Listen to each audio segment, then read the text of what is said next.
Today's topic is improvement in food resources. ये class 9th का biology का first chapter है. All living organisms need food for health, growth and development. ये सभी को पता है कि जितने भी लिविंग ऑर्गेनिजम्स हैं, बेशक फिर वो प्लांट्स हो या एनिमल्स हो, सबको फूड की ज़रूरत होती है ताकि उनकी हेल्थ ठीक रहे, उनकी ग्रोथ हो और उनकी डेवलपमेंट हो.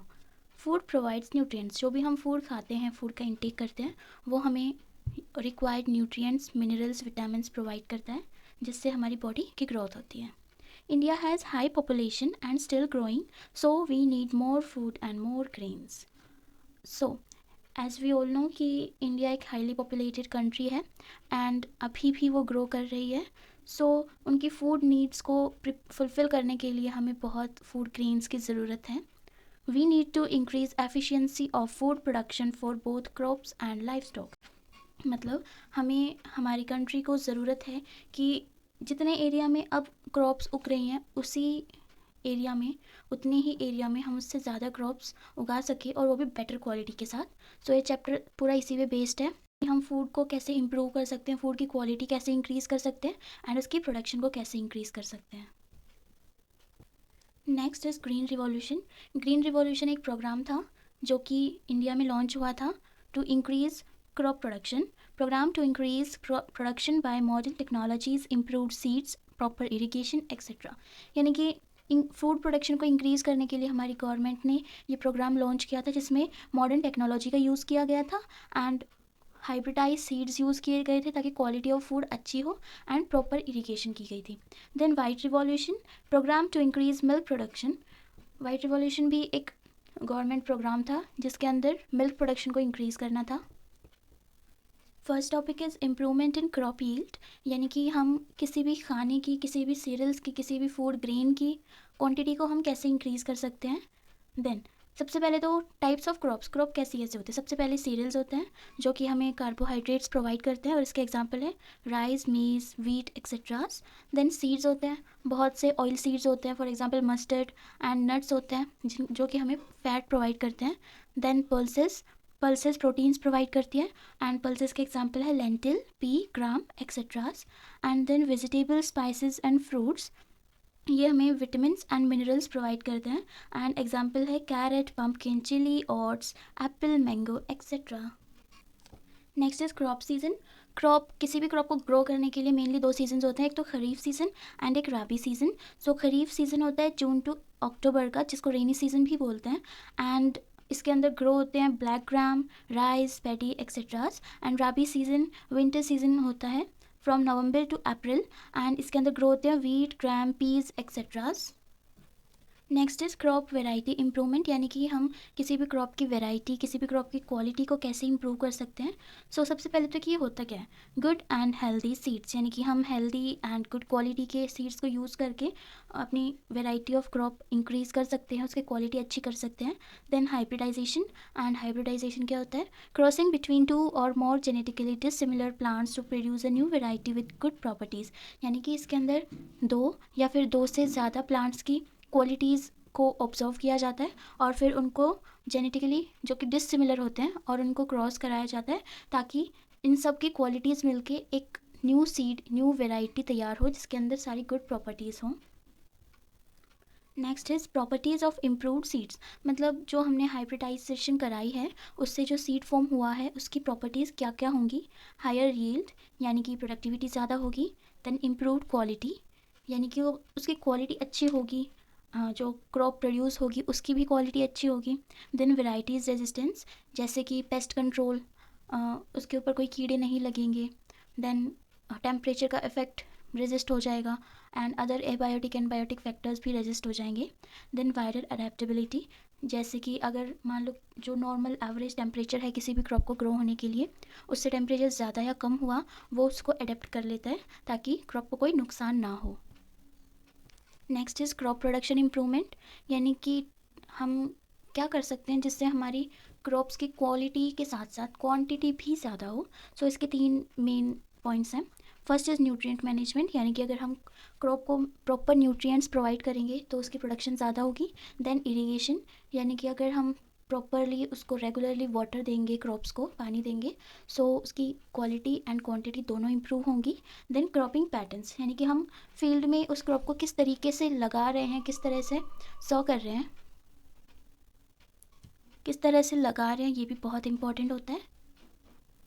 सबसे पहले nutrient management. Plant also like nutrients like carbon, oxygen, hydrogen, nitrogen, phosphorus, potassium, calcium, magnesium, sulphur, iron, manganese, boron, zinc, copper, chlorine, molybdenum etcetera, जिसमें से carbon and oxygen by air वो absorb कर लेते हैं। Then hydrogen and oxygen उन्हें water से मिल जाती है, एंड ये बाकी के जितने भी एलिमेंट्स हैं वो सॉइल से एब्जॉर्व कर लेते हैं। नाउ क्वेश्चन इज दिस कि सॉइल के अंदर न्यूट्रिएंट्स कैसे आएंगे। तो न्यूट्रिएंट्स को सॉइल के अंदर लाने के लिए दो चीज़ें हम यूज़ करते हैं, मैन्योर्स एंड फर्टिलाइजर्स। तो सबसे पहले manure, it is a source of organic matter, यानी कि मैन्योर्स के अंदर कोई केमिकल्स यूज़ नहीं होते, ये ऑर्गेनिक ही होता है। Prepared by decomposition of animal excreta and plant waste, यानी कि जो भी एनिमल एक्सक्रीटा है, प्लांट वेस्ट है, सब्जियों के पील्स हैं, इन सबको डिकम्पोज करके मैन्योर फॉर्म होता है। And it requires in large quantity, यानी कि हमें ये नहीं है कि आप थोड़ा सा डाल दोगे तो पूरे न्यूट्रिएंट्स उन्हें मिल जाएंगे, थोड़ी क्वांटिटी के न्यूट्रिएंट्स के लिए मैन्योर की लार्ज क्वांटिटी लेनी पड़ेगी। देन मैन्योर्स दो टाइप के होते हैं, compost and vermicompost. Decomposed animal excreta, kitchen waste, plant remains, waste food etcetera, यानी कि इसके अंदर एनिमल एक्सक्रीटा भी होता है एंड जो किचन वेस्ट हो जैसे टी लीव्स, उसके बाद प्लांट रिमेन्स, फ्रूट्स के, प्लांट्स के जो पील्स होते हैं वो, देन वेस्ट फूड, इन सब को डिकम्पोज करके जो बनता है वो कंपोस्ट होता है। And vermi compost, compost prepared by using earthworms, मतलब कि जो कंपोस्ट के अंदर जो चीज़ें यूज़ हुई हैं वही वर्मी कंपोस्ट में होंगी, बस वो डिकम्पोजिशन अर्थवॉर्म्स की हेल्प से होगा। Next is fertilisers, prepared in factories. जो फर्टिलाइजर्स होते हैं वो ऑर्गेनिक नहीं होते, वो फैक्ट्रीज़ के अंदर प्रिपेयर होते हैं एंड ये केमिकल से मिलकर बनते हैं। Then have large amount of nitrogen, potassium, phosphorus, मतलब फर्टिलाइजर्स के अंदर नाइट्रोजन, पोटेशियम एंड फॉस्फोरस की हाई क्वांटिटी होती है, बहुत ज़्यादा लार्ज अमाउंट में ही प्रेजेंट होते हैं। रिक्वायर्ड इन स्मॉल क्वांटिटी, मतलब मैन्योर्स को तो हमें थोड़ी सी क्वांटिटी ऑफ न्यूट्रिएंट्स के लिए बहुत ज़्यादा मैन्योर की ज़रूरत थी, बट फर्टिलाइजर्स में ऐसे नहीं है, उसमें हमें थोड़ा सा ही स्प्रे करना होता है प्लांट्स में एंड इससे काम चल जाता है। Then they are easily absorb by plants. Fertilisers liquid form में हम स्प्रे करते हैं, सो वो प्लांट ईजिली एब्जॉर्व कर पाते हैं उनके न्यूट्रिएंट्स को। Next is irrigation, process of supplying water to crops. Crops के अंदर हम पानी देते हैं तो इसी प्रोसेस को इरीगेशन बोलते हैं एंड इसके मेनली 4 मेथड्स हैं। सबसे पहले वेल्स दो टाइप की होती है, dug well and tube well, block operated wells और पंप ऑपरेटेड। सो जो डग वेल होती है वो ज़्यादा अंडरग्राउंड नहीं होती है और वो बुलक को यूज़ करके भी उसके अंदर से पानी निकाला जा सकता है एंड पंप की हेल्प से भी। देन ट्यूबवेल्स बहुत ज़्यादा डीप होती है, ग्राउंड के बहुत ज़्यादा अंदर होती हैं एंड वाटर मोटर की हेल्प से लिफ्ट किया जाता है। नेक्स्ट इज़ कैनल्स के अंदर जो वाटर आता है वो लार्ज रिवर से आता है एंड डायरेक्ट वो वाटर कैनल से फील्ड में ट्रांसपोर्ट किया जाता है। Then river lift, water directly taken from river through pumps use किए जाते हैं, अंडरग्राउंड पाइप्स लगाई जाती हैं और ऐसे कनेक्शन सप्लाई करके वाटर को फील्ड्स तक पहुंचाया जाता है। Then rain water harvesting, storing water of rain in tanks for later use, यानी कि जब रेनी सीजन होता है तो उस रेन वाटर को स्टोर कर लेते हैं टैंक्स के अंदर और उसको जब ज़रूरत पड़ती है तब उसको यूज़ करते हैं। Next is cropping patterns. So 3 main patterns हैं। First is mixed cropping. Mixed cropping में सेम लैंड के ऊपर 2 या 2 से ज़्यादा क्रॉप्स को उगाया जाता है, फॉर एग्जाम्पल वीट एंड ग्राम। और ये इसलिए किया जाता है ताकि इसके अंदर वीड्स ना हो, एंड वीड्स क्या होते हैं, जो अनवांटेड प्लांट्स होते हैं हमारी क्रॉप्स के बीच में उग जाते हैं और क्रॉप्स के रिक्वायर्ड न्यूट्रिएंट्स को एब्जॉर्व करते हैं, उनके न्यूट्रिएंट्स का यूज़ करते हैं, सो उनसे प्रोटेक्ट करने के लिए भी। एंड इससे एक और फ़ायदा है कि हमें एक ही फील्ड में, एक ही लैंड पे, एक ही टाइम पे हमें 2 क्रॉप्स मिल जाती हैं। देन इंटरक्रॉपिंग में होता है कि इसमें भी सेम है कि एक फील्ड में 2 या 2 से ज़्यादा क्रॉप्स को लगाया जाता है, बट इसमें होता है कि एक रो फर्स्ट वाली क्रॉप की लगाई, देन सेकंड रो दूसरी क्रॉप की, देन थर्ड रो वापस से फर्स्ट क्रॉप की। सो ऐसे होता है, अल्टरनेट वे में लगाया जाता है इन क्रॉप्स को। Then crop rotation, growing different crop one after another on same field, जैसे कि फर्स्ट ईयर हमने अपनी फील्ड के अंदर वीट लगा दिया, देन नेक्स्ट ईयर ग्राम लगा दिया, देन नेक्स्ट ईयर वापस से वीट लगा दिया। सो ये क्रॉप रोटेशन होता है कि एक ही क्रॉप को हर साल नहीं लगाना चाहिए, क्रॉप्स को अल्टरनेट मैनर में लगाना चाहिए फील्ड्स के अंदर।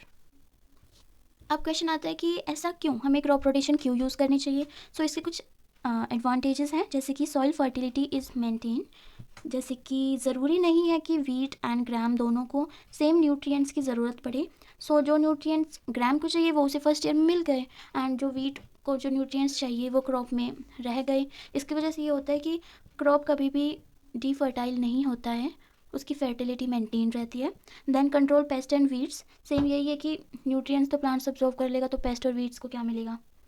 क्रॉप रोटेशन से वीड एंड पेस्ट कंट्रोल भी होता है।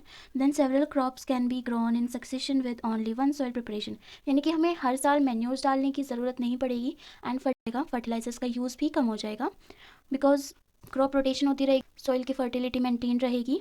सो ये बहुत हेल्पफुल है। Next topic is crop protection improvement, यानी कि हमने क्रॉप ग्रो कर ली या फिर हम ग्रो कर रहे हैं, या फिर ग्रो करने के बाद हमने स्टोर कर ली, सो उसको हम प्रोटेक्ट कैसे करें अदर ऑर्गेनिज्म से, और जो बाकी के एबायोटिक फैक्टर्स हैं लाइक मॉइस्चर, टेम्परेचर, इन सब से। सबसे पहले है कि पेस्ट कंट्रोल, हम ऑर्गेनिज्म से कैसे बचाएं अपनी क्रॉप्स को। Any paste that can harm crop while growing, सबसे पहले कोई भी पेस्ट हमारी क्रॉप को हार्म कर सकता है, जैसे कि कोई इंसेक्ट हो सकता है, कोई बर्ड्स हो सकते हैं, एंड कोई ऑर्गेनिजम्स हो सकते हैं। तो सबसे पहले वीड्स हैं। वीड्स क्या होते हैं? Unwanted plants that grow in crops and take their nutrients. So weeds unwanted plants होते हैं जो क्रॉप्स के बीच में ग्रो हो जाते हैं और वो उनके न्यूट्रिएंट्स को इनटेक करने लगते हैं, जिससे क्रॉप की क्वालिटी में लॉस हो सकता है एंड क्वांटिटी में भी। Then second is insects, they can cut root, stem, leaf and suck cell sap. जो हमारा सेल सैप होता है वो उनके ऊपर फीड करते हैं, सो वो रूट्स को, स्टेम को, लीफ को कट कर सकते हैं, जिससे हमारी पूरी क्रॉप ख़राब हो सकती है। Then pathogens, any organism such as bacteria, fungi etcetera can cause disease in plants.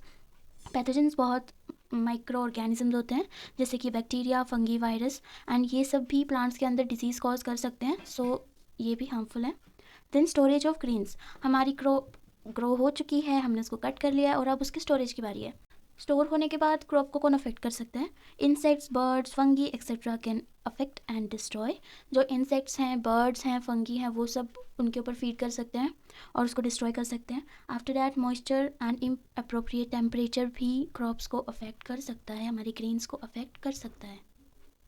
And last topic, organic farming, farming with no और very little use of chemicals. Organic farming में हम सिर्फ ऑर्गेनिक मैटर का use करते हैं, like manure, pure manure, और इसमें chemicals का यूज़ या तो होता ही नहीं है, एंड इफ़ ज़रूरत पड़ती है तो बहुत कम यूज़ होता है, because they cause damage in soil fertility and pollution, क्योंकि जो केमिकल हैं वो सॉइल पोल्यूशन भी कॉज करते हैं एंड उससे सॉइल फर्टिलिटी भी कम होती है।